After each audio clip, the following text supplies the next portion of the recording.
आई आणि बाबांनंतर आपल्या आयुष्यात आपल्याकडून सर्वात जास्त अपेक्षा कोणावर असतात माहिती आहे का? ती म्हणजे आपली लेक. आपण कष्ट करतो ते तिच्यासाठी, स्वप्न पाहतो ते तिच्यासाठी आणि कधी कधी स्वतःलाच विसरतो तेही तिच्यासाठी. ती मोठी होत असते, पण आपण अजूनही तिला लहान समजतो.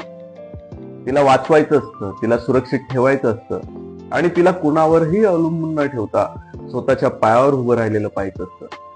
खरंय ना? म्हणूनच हे पुढचं पत्र फक्त प्रेमाचं नाही. हे पत्र आहे लेकीच्या आत्मविश्वासासाठी, तिच्या स्वातंत्र्यासाठी आणि तिच्या सुरक्षित भविष्यासाठी.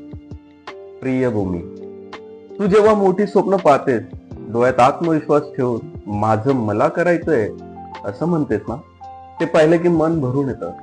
कारण स्वप्न पाहणारी लेक एक दिवस स्वतःच आयुष्य घडवते.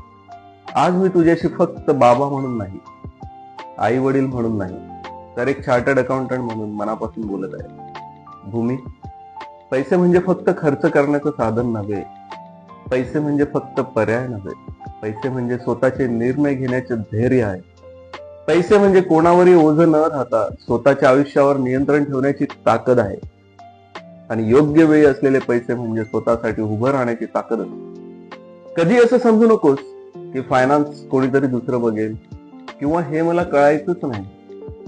कारण भूमी, तुझं आयुष्य आहे ना, त्याचं नियंत्रण सुद्धा तुझ्या हातातच असायला हवं. म्हणून आजपासून तू स्वतःच सर्व काही असू दे, तुझे बँक अकाउंट जिथे निर्णय हे तुझेच असतील, तुझे सेव्हिंग जे तुझ्या स्वप्नांना आधार देतील, तुझे इन्व्हेस्टमेंट जे तुला भविष्य घडवायला मदत करतील, तुझे इन्शुरन्स जे संकटात तुझं संरक्षण करतील. आणि हो भूमी, मॅरेज म्हणजे फायनान्शियल सरेंडर नाही बरं का, ती इक्वल पार्टनरशिप आहे. तू कमावत असशील किंवा नसशील तरी फायनान्शियल अवेअरनेस हा तुझा अधिकार आहे, तुझी जबाबदारी आहे आणि तुझी ताकद देखील.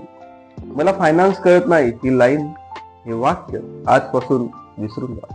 कारण घर चालवणारी स्त्री, प्राधान्य ठेवणारी स्त्री, कमी साधनात सुद्धा सगळ्यांची काळजी घेणारी स्त्री ही फायनान्स आधीच समजते, फक्त तिला ते सांगितलं गेलेलं नाही. भूमी, जर तू फायनान्शियल अवेअर असशील ना, तर कुणावरही अवलंबून राहणार नाही. तू शांत राहशील, कॉन्फिडन्स राहशील आणि आयुष्यात कुठल्याही वळणावर स्वतःसाठी उभी राहशील. Strong education, strong values and strong financial clarity, ह्या जर तिन्ही गोष्टी तुझ्या आयुष्यात असतील ना, तर तू कधीच कमजोर होणार नाही. हे फक्त पत्र माझ्या लेकीसाठी नाही, हे पत्र प्रत्येक मुलीसाठी आहे, जिच्याकडे स्वप्न आहे आणि स्वतःचं आयुष्य घडवण्याची हिंमत आहे. स्वतःची आणि इतरांची देखील तू काळजी घेशील भूमी, अशी आशा बाळगतो.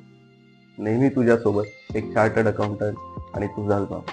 Thanks for watching.